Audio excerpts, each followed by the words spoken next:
If you like what I do, consider joining my channel or donating to my coffee. Links in the description.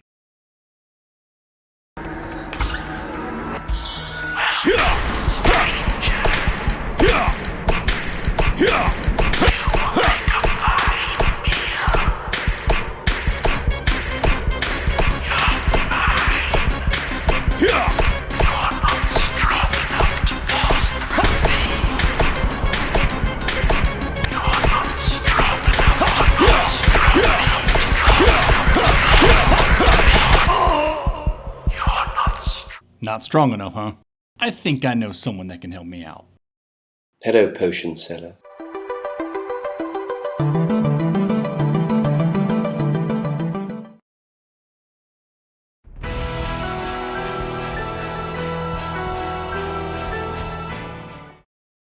There are a few names that always grab my attention when they show up in the credits of a Metroidvania. Robert Belgrade is one of them. The man is Alucard. His voice, his delivery, that suave stoicism. Symphony of the Night fans know exactly what I'm talking about. So when I heard he was lending his voice to a new game called Chronicles of the Wolf, my interest was piqued. But it wasn't just the voice acting that got my Metroidvania senses tingling.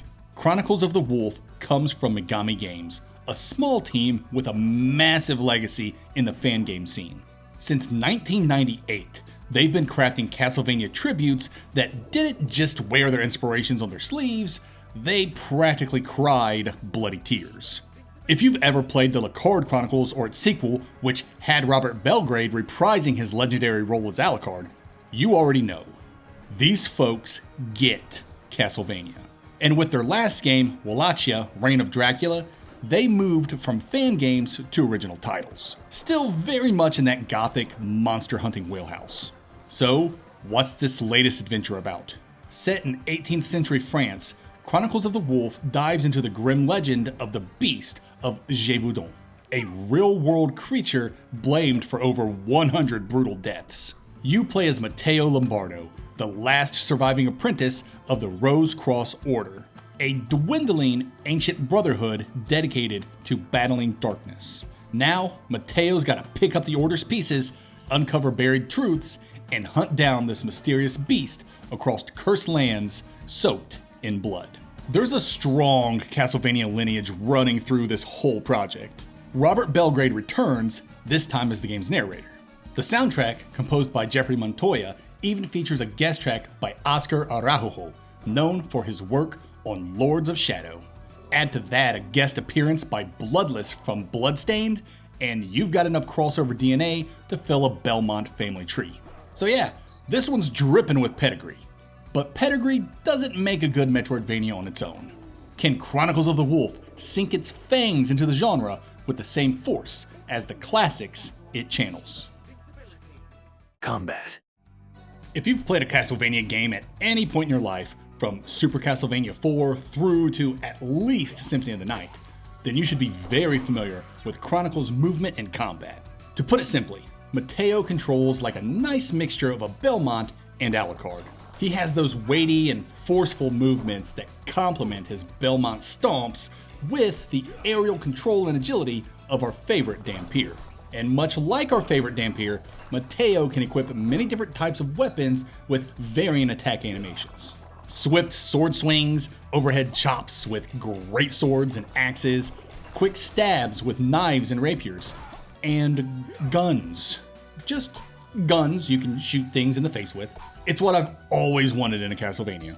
I know Soma gets a handgun, but you get that really late in Aria and it sucks. The blunderbuss was my second weapon in Chronicles, and it carried me through a good chunk of the beginning hours. That fly boss didn't know what hit him. Before we get into the bosses, of which there are a ton, there's a few more tricks up Matteo's tiny little sleeves I want to get into. He has a charged attack that upgrades as you progress, that eventually unlocks some seriously powerful attacks. And he has sub-weapons taken straight out of the Belmont playbook, including that awkward shuffling you have to do when you pick up a sub-weapon you didn't want. And much like the Vampire Hunter's tools, so too does Matteo's ancillary weaponry require resources if you want to chuck them at a monster's face. In Castlevania, these resources are hearts. In Chronicles, They're blue orbs or something. I don't really know. But what I do know is that these blue orbs are needed to throw knives or bombs or to do your charged attacks. And how do you get these orbs? By either slaying monsters or by, you guessed it, vandalizing light sources. This is the kind of video game logic that never gets old, no matter how ridiculous it is. Mateo also has a mana bar he uses to cast spells, use weapon arts tied to each weapon type, and to summon his ghost buddies. Mateo's ghost helpers are a game changer and can get Mateo out of some tough binds if used properly. You can switch which ghost you want to use on the fly, and each ghost gives Mateo a buff, like increasing his attack, removing status ailments, and healing his HP. As stated earlier, these ghosts cost mana. Mana replenishes over time or can be restored with items. There are a lot of items Mateo can use to aid him on his quest, from restoring HP and mana to removing debuffs. All you gotta do is pause the game and select the item you want to use. I would have preferred to equip items so I could use them in the heat of battle instead of pausing the game, but it wasn't that big a deal. Plus, the pausing the game method ensured I could use every item I owned, so that was helpful. The only things Mateo's missing in his arsenal are the modern gaming staples of dodge rolling and parrying, a very intentional design choice to enforce the game's retro vibes, no doubt. And I gotta say, I didn't miss them. It was refreshing to be transported back to the days when positioning and observation were paramount to survival because we couldn't just parry and slop roll out of every situation. Jumping, ducking, and sliding is all we had, and so we made do, and it's what made us the excellent gamers we are today. Just don't watch my Awita video. With Mateo's repertoire explained, it's time to talk about those moments that test your mastery with that repertoire. The boss fights. And the boss fights are varied. First off, all the boss designs are incredible. Secondly, there are a lot of bosses. And thirdly, all the bosses are fun regardless of their challenge level. With all that said, the boss's challenge levels fluctuate wildly throughout the adventure. The first few bosses you face are absolute pushovers I face tanked without any assistance from my items or ghost buddies. We just exchanged blows until they died. Then, after a few easy encounters, the bosses ramped up, requiring me to actually learn their movesets and react accordingly. Then, the bosses get really tough and I have to start using everything I can just to survive. It's a fairly standard escalation you'd expect from an action platformer. But once you hit the halfway point, the bosses start to move erratically back and forth on the boss difficulty spectrum. Some bosses will completely trash you on sight, while others practically fall over at your mere presence. Of course, this difficulty disparity could be summed up largely to how I geared up Mateo, as well as me being over or under leveled when I found the boss. Regardless, the seemingly random boss difficulty in the mid to late game didn't do much to hamper my enjoyment. Matter of fact, I love that kind of stuff. I use the boss's difficulty to gauge how well I'm doing in a Metroidvania. And if I stomp them mercilessly with little resistance, then that just means I'm an excellent Metroidvania. And let's face it, for anyone who's completed the game, you know every boss becomes easy once you unlock a certain charged skill in the end game. It's so freaking cool and an absolutely amazing reward for dedicated players. And let's face it, even Symphony of the Night wasn't known to have very difficult bosses. That's it for combat. Chronicles of the Wolf doesn't just pay homage to Castlevania, it practically is Castlevania. Konami should really be taking notes. From its satisfying arsenal of weapons to its ghostly support crew and over-the-top bosses, there's a lot to sink your werewolf slaying teeth into here. This is old school action done right, deliberate and rewarding. Whether you're tossing knives, blasting bugs with a blunderbuss, or calling on spectral backup, Chronicles of the Wolf proves there's still plenty of bite left in the old school beast. Abilities, platforming. There are so many different abilities used to overcome utility gating in Chronicles. You got your standard traversal abilities with slide, double jump, and air dash, and then you have your obstacle keys in the game's spells, like how your fireball takes out trees blocking your path, and in your equipment, like the boots that let you walk on brambles without taking damage. There's nothing here you haven't seen before, but there's a lot, so you gotta remember what you can even do. As for platforming, it's pretty good. The moment-to-moment platforming feels great, jumping from platform to platform and just general level navigation, and there are even tricky platforming sections to really test your skills. So get familiarized with your double jumps and air dashes because these platforming challenges demand you know the limits of these skills. There are no biome gimmicks like mushrooms used as trampolines or ice for you to slide on. The game mostly has players focusing on enemy placement, combat, and hazards. There are a couple of underwater areas that mix things up, but mostly you'll be Belmont stomping and hopping all over the place like a traditional action platformer. The puzzles, on the other hand, are anything but traditional. There are a few that are typical for the genre, like fetch quests and kill X number of things and return to me. But then there are some really creative puzzles like the hunt for the apostles and a detective scenario where you have to put your sleuthin' hat on to discover a town secret. It wasn't a mind-melting mystery in terms of difficulty, but it was still fun nonetheless. And there are so many more awesome puzzles and mysteries that get introduced at the game's midpoint. I'm sorry for being vague, but I don't want to spoil anything. I'll just say that some of the puzzles and mysteries in the latter half had me scratching my head. There's a lot of finding specific items and bringing them somewhere else to progress, overcoming obstacles with critical thinking, and observing your environment to find solutions. It's incredibly thrilling and was my favorite part of the game, even though I hit a few roadblocks that completely halted my progress for a couple hours. But I stayed tenacious and figured everything out on my own, which sounds like a flex, but is really a compliment to the puzzle's designs. No matter how stumped I got, the devs always left enough breadcrumbs, some more overt than others, so that I could solve things myself. That's it for this section. Chronicles of the Wolf doesn't just hand you the Metroidvania toolbox, it gives you the whole MV toolshed. And with so many options at your disposal, remembering how you can interact with the world becomes a puzzle all its own. Thankfully, platforming feels responsive and rewarding, with a few tough segments to make you sweat. But it's the puzzles and mysteries that really got me hooked.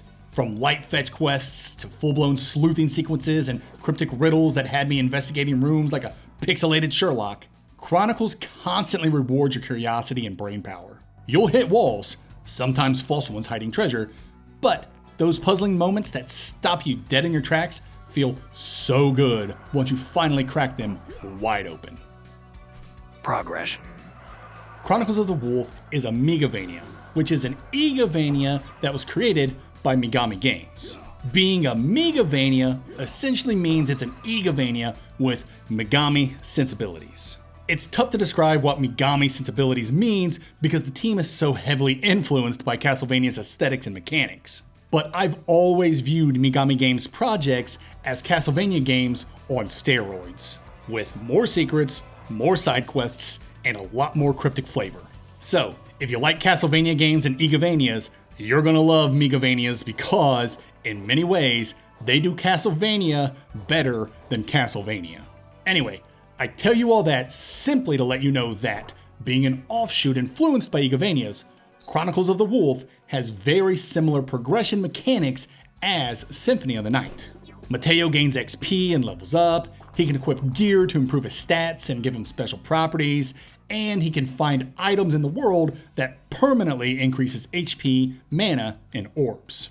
And much like in Egavania, you can acquire cash and rare gear from enemy drops, which is one of my favorite aspects of Egavanias. There's nothing like replaying an Egavania and serendipitously obtaining an OP piece of gear after slaying some unassuming skeleton hidden in some out-of-reach or innocuous area. It is peak gaming. As you'd assume, cash is for the game's shops.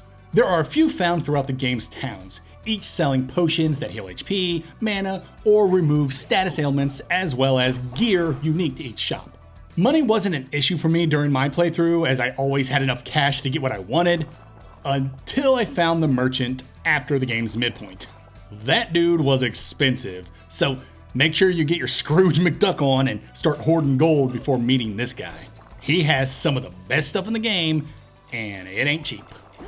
That's it for progression. Chronicles of the Wolf doesn't just lift the best aspects of Egavanias, it refines and sharpens them with Megavania sensibilities. Leveling up feels meaningful, gear drops make enemy encounters a potential jackpot, and finding permanent stat upgrades, as well as spells, hidden in the corners of this cursed land is the kind of dopamine hit I live for.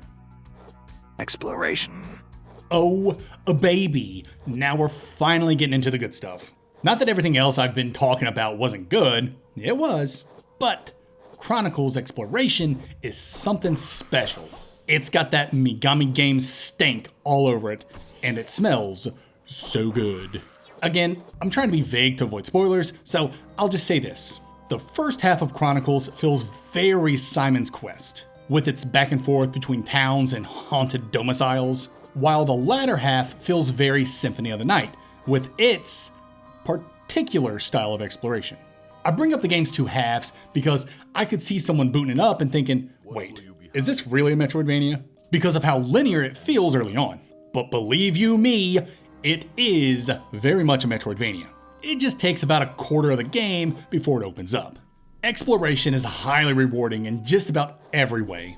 You've got loot to collect, abilities and skills to find, quest-specific and stat-boosting items to uncover, towns and biomes to investigate, and a bestiary packed with cool monsters and optional bosses. There's even a day-night cycle that changes what enemies and merchants appear. Nearly every step you take in Chronicles is a step toward discovering something neat, meaningful, or intriguing. One of my favorite Metroidvania feelings is when you get that, oh, I know what to do with this moment, or the satisfaction of finally finding that one item you needed to do the thing. And of course, a healthy dose of, what the heck do I do now? Chronicles of the Wolf's back half is packed with these moments. The game transforms into an intricate web of riddles, puzzles, item hunts, and lock and key navigation, all while you're trying to untangle the map itself. And that's before you even attempt the game's true ending, because that's when the real puzzling kicks in. Let me tell you, everything leading up to unlocking the true ending is easily one of the best experiences I've had in a Metroidvania. If you're a true Metroidvaniaire, not going for the true ending would be a grave mistake. And the best part, the game gives you everything you need to solve its mysteries. You just have to be clever and observant. The only thing missing, and something that would have been infinitely helpful in the final stretch, is the ability to mark up the in-game map. It's a charmingly blocky, old-school layout, basic but serviceable, but it's also bare bones. And I was mostly fine with that. Still, I really wish I could have dropped a few custom markers. I'm convinced I wouldn't have gotten stuck nearly as long if I had. That said, I get it. There's value in going full analog. And the satisfaction I felt when I remembered a key location on my own, way more personal and rewarding than just clicking a pin. It's a tough sell, arguing that a lack of modern conveniences can make a game better. But in this case, I think there's something to it. Oh, and before I forget, yes, there's fast travel. It's a waypoint system, and like 80% of the waypoints are found in the second half of the game. That seems like an odd imbalance, but it makes total sense once you actually experience the game's structure. That's it for exploration. Chronicles of the Wolf's exploration is so incredibly rewarding and an absolute standout in the genre, especially for those who leave no stone unturned and no map tile unexplored. It lures you in with its Simon's Quest vibes, then flips the table halfway through and goes full Symphony, layering in puzzles, riddles, and secrets that keep drawing you deeper into its cursed world. And by the time you're chasing that true ending, you'll realize just how masterfully this world was designed. Atmosphere. Narrative. Chronicles of the Wolf drips with that special brand of Megami Games nostalgia. A kind of visual grit that calls back to the golden age of Gothic pixel art. From the moment you step into its cursed 18th century France, you know exactly what kind of game this is. The thick outlines, the mood lighting, the Baroque architecture, the enemy sprites that wouldn't look out of place in Super Castlevania 4 or Rondo of Blood. It's unmistakably Megavania, which is to say, it's unapologetically Castlevania core, but turned up to 11. The sound design is pure throwback heaven. And the music is excellent, with a soundtrack helmed by Jeffrey Montoya, whose compositions nail that classic heroic tragedy tone. But what really raises the undead here is the involvement of Oscar Araujo, known for scoring Castlevania Lords of Shadow. That extra polish in the soundtrack helps tie this new title into the larger Castlevania legacy. Whether you're battling across a haunted swamp or stomping through a zombie-infested cemetery, The music always knows exactly when to swell, brood, or absolutely shred. Let's listen to some of the tracks that I thought were pretty awesome and really spoke to this legacy.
And speaking of legacy, for hundreds of years, the Rose Cross Order has shielded mankind from the evil which lurks in the shadows. yes, that's Robert Belgrade you're hearing. The man, the myth, the voice of Alucard himself returns here not to reprise a role, but to narrate your grim journey.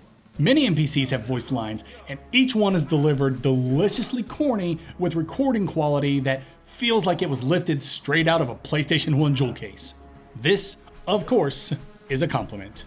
Now, let's talk about the story. It's not high fantasy, it's not grimdark grimoire, it's a good old-fashioned good versus evil tale. But what surprises me most is that Chronicles doesn't stop at the setup. As the game progresses, it actually delivers a full-fledged story, one with legit twists and plot developments that actually kept me invested, even if it wasn't the most original stuff ever written. But it's perfectly fine when you're just looking for a vehicle to push the game forward. And just like the fine jalopy I drive, it may not be a Corvette, but it gets me where I need to go. There are 5 different endings, mostly bad with one true good ending that requires you to unravel a number of puzzles to reach that is oh so satisfying. Each ending gives you just a little more insight into the world and Mateo's fate, and hunting them all down was a treasure hunt of its own. That's it for atmosphere narrative. Chronicles of the Wolf is a loving homage to a bygone era, one where pixelated horror, corny and compressed voice lines, and gothic lore made us fall in love with gaming in the first place. Its voice cast, its soundtrack, its aesthetic, they all point to the same thing. This is a game made by people who know and love Castlevania. Now, it's time for the spoilers section, where I just want to geek out and talk specifically about the things I loved about this game. If you haven't played Chronicles of the Wolf yet, please go to this timestamp so I don't ruin the experience for you. For everyone else, stick around for the spoilers. Spoilers. Welcome to the spoilers section, where everything gets brought up and the format don't matter. First off, I love this game's structure. The first half plays like Simon's Quest with a dash of murder mystery investigation. You're there to slay the beast, but soon find out that killing it doesn't seem to stick.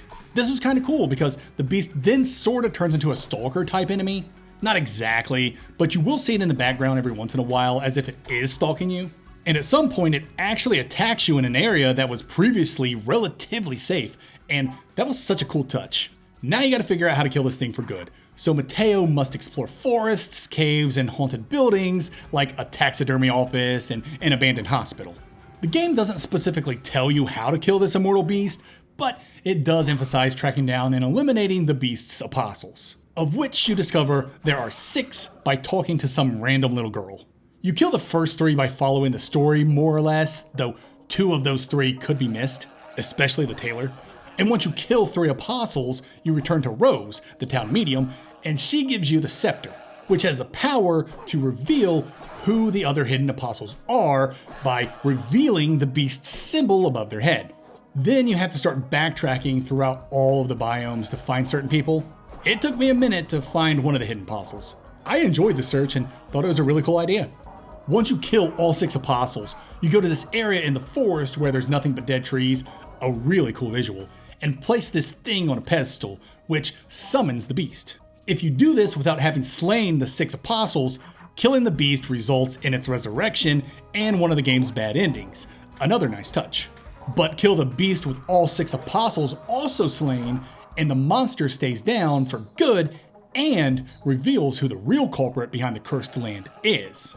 With the beast slain, you could finally see the castle hidden in the mist. And then the second half of the game begins. The first half of Chronicles feels like Simon's Quest, thanks in part to visiting different towns and exploring the different buildings to find stuff. But the game's second half is straight up Symphony of the Night. To put it in perspective, the first 5 to 6 hours has you exploring a bunch of different biomes and buildings, while the next 5 to 6 hours has you exclusively exploring the castle in the mist. Very much how Castlevania games typically place the entire game within Castlevania. And so you might be thinking, the last half of the game is just one huge biome? No, my friends. The last half of the game is a bunch of biomes that connect together to create a labyrinth. And it is in this section you will find the game's creativity flourish. Mist Castle has some of the best map design I've seen in Metroidvania. Granted, it's not very linear, at least initially. It's a very structured design that forces and guides players to discover things in a certain order to open the castle up. And I'm cool with that kind of structuring. It's kind of neat to find something, remember where you could use that thing, and then backtrack to progress. It's an old school type of MV design that still works today. It just makes unlocking new biomes feel that much more thrilling, especially because I got stuck a few times during my journey, which was fine for me because that's part of the Metroidvania experience. Now, once you've completely opened up the castle, and if you've been observant and found a certain hidden room, you'll discover there's another lair you must peel back, which then sends you on a journey to scour the castle for chiseled keys. If you don't get these keys and just fight the final boss, you can get a couple more bad endings. But if you do this chiseled key quest, you get an item that changes things up in the final fight, but more on that in a sec. I want to talk about the hunt for the chiseled keys first. Man, this hunt was so fun. There's just something about a locked door and not knowing what's behind it that gets me obsessed. I just had to find these freaking keys. I had found a few before finding the locked armoire and had no idea what the keys were for, but once I found that armoire, it was on. But finding all those keys was pretty tough. There are 12 total, and not all of them are in the castle, which is a pretty dirty trick, but I liked it. Of the 12, I found 9 on my own, which is pretty good. As for the other 3, I needed a little help. And where did I get that help? From the castle's merchant. If you talk to him while wearing a special mask, his inventory changes and he sells you something that gives you the location of the chiseled keys. I don't even know what to say. I love it when MVs give you the tools you need to complete the game, and I apparently love it more when they hide those tools from you. It's just, so many of the game's puzzles and mysteries are so good. They're not too obtuse, but obtuse enough to make you think and pay attention. And the game gives you plenty of textual hints for many of the puzzles.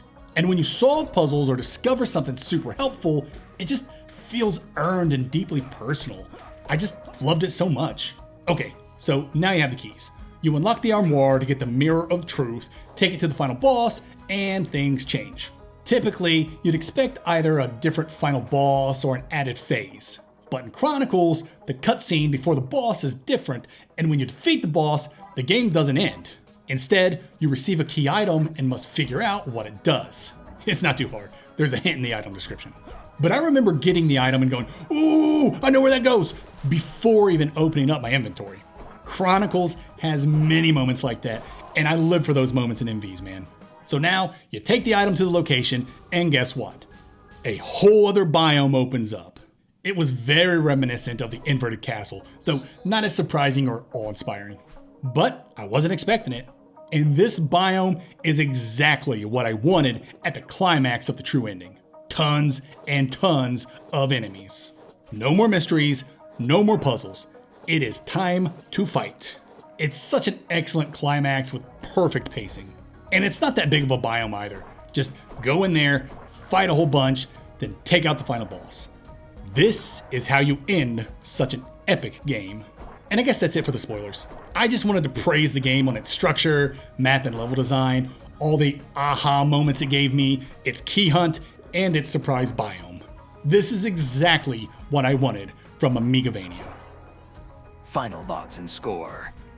Chronicles of the Wolf isn't just a throwback.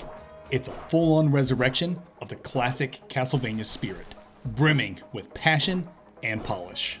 From its satisfying arsenal to its deep exploration and intricate puzzles, this is a Metroidvania that knows exactly what it wants to be, and it sticks the landing. Sure, its boss encounters may be a little unbalanced in spots, but even Symphony of the Night had some balancing issues with its bosses. And though the game lacks modern conveniences like map markers and a save system that doesn't just load your last save, there's just too much to love here to be hindered by such quibbles. If you're a true Metroidvania looking to scratch that gothic Igavania itch with something that feels both familiar and fresh, this game absolutely delivers. I award Chronicles of the Wolf a 9 out of 10.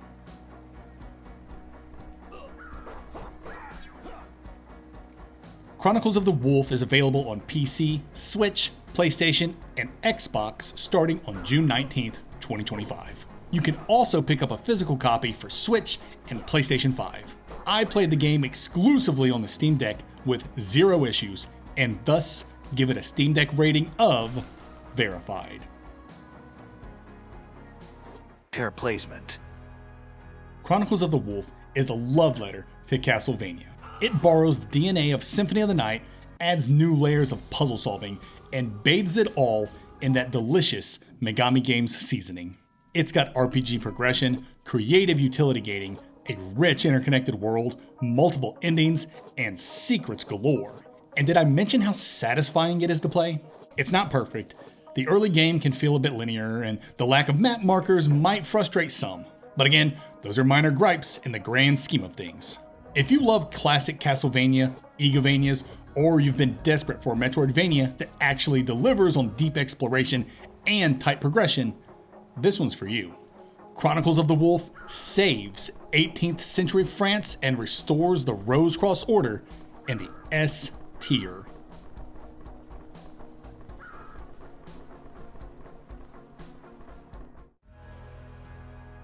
If you love Metroidvanias with a gothic edge and want something that respects your intelligence while throwing ghosts, puzzles, and werewolves at your face, this Megavania absolutely earns its place in the upper echelon.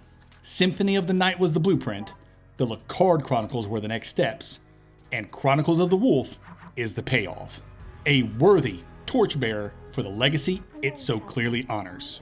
I'm not one for unofficial fan games, but with the title this good, the devs sure are mega me a fan.